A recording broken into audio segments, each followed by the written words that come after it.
विमल इंदु की विशाल किरणें। पाठ्यपुस्तक कलरव, कक्षा 5, विषय हिंदी। बच्चों, आपके सामने आज मैं आपकी पाठ्यपुस्तक कलरव के प्रथम पाठ को प्रस्तुत कर रही हूँ, जो कि जयशंकर प्रसाद जी द्वारा लिखी गई एक कविता है, जिसका शीर्षक है विमल इंदु की विशाल किरणें। बच्चों, मेरा नाम मुक्ता सक्सेना है। आप सभी का मेरे वीडियो चैनल में स्वागत है। कविता इस प्रकार है।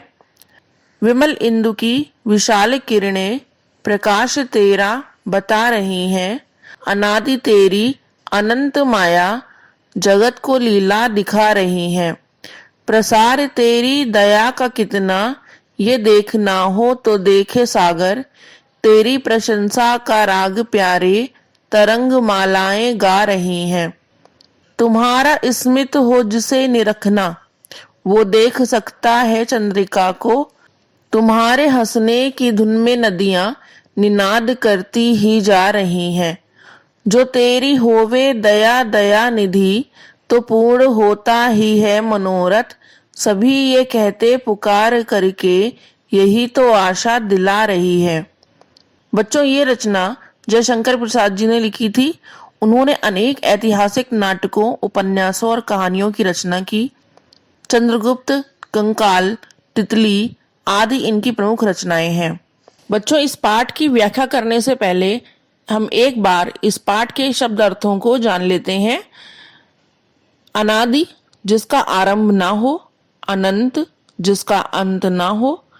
मनोरथ, इच्छा या मन की कामना। दयानिधि, दया का सागर या ईश्वर। चंद्रिका, चांदनी। स्मित, मंदहास, मुस्कान। प्रसार, फैलाव या विस्तार। निनाद, गुंजार। तरंग मालाएं, लहरों का समूह। बच्चों, अब हम इस पाठ के संदर्भ को जानेंगे।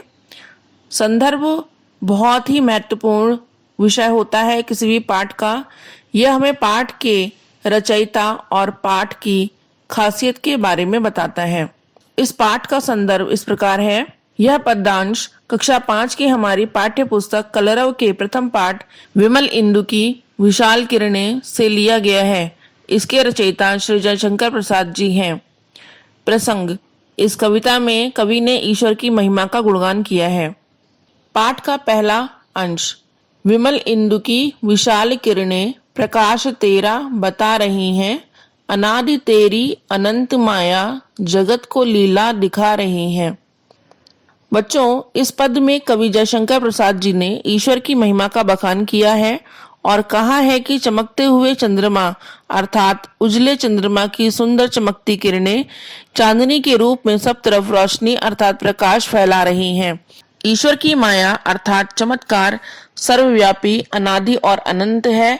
यह सदैव के लिए जगत में व्याप्त रहेगी और चांदनी की सुंदर किरणों के रूप में ईश्वर का चमत्कार दिख रहा है। अगली पंक्तियां। प्रसार तेरी दया का कितना, ये देखना हो तो देखे सागर। तेरी प्रशंसा का राग प्यारे तरंग मालाएं गा रही हैं। बच्चों, इन पंक्तियों के अर्थ में कवि ने हमें यह बताने का प्रयास किया है कि ईश्वर दया का सागर है, जिसका फैलाव समुद्र के विस्तार को देखने से पता चलता है। वास्तव में प्रभु दया सिंधु है, दयामय है। सागर की लहरों के गाने में ईश्वर की प्रशंसा का राग समाहित है, अर्थात यदि ध्यान से सुना जाए तो ज्ञात होता है लहरें भी ईश्वर का गुणगान कर रही हैं।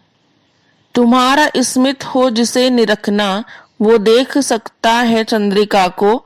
तुम्हारे हंसने की धुन में नदियां निनाद करती ही जा रही हैं। बच्चों, इन पंक्तियों का अर्थ बताते हुए कवि कहते हैं कि यदि किसी को प्रभु ईश्वर की मंद मंद मुस्कुराहट को देखना हो तो वह एक बार अवश्य चंद्रमा की उज्जवल चांदनी को देखे। नदियों के कलकल बहती हुई धाराओं में ईश्वर की हंसने की ध्वनि सुनाई पड़ रही है। जो तेरी होवे दया दया निधि, तो पूर्ण होता ही है मनोरथ। सभी ये कहते पुकार करके, यही तो आशा दिला रही है। बच्चों, कवि इन पंक्तियों में कहते हैं कि हे दया के सागर, हे ईश्वर, जिस पर आपकी कृपा हो जाती है उसकी सभी इच्छाएं स्वतः ही पूर्ण हो जाती हैं।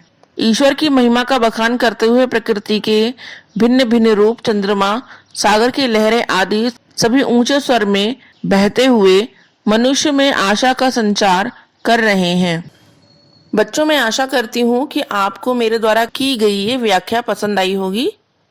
धन्यवाद।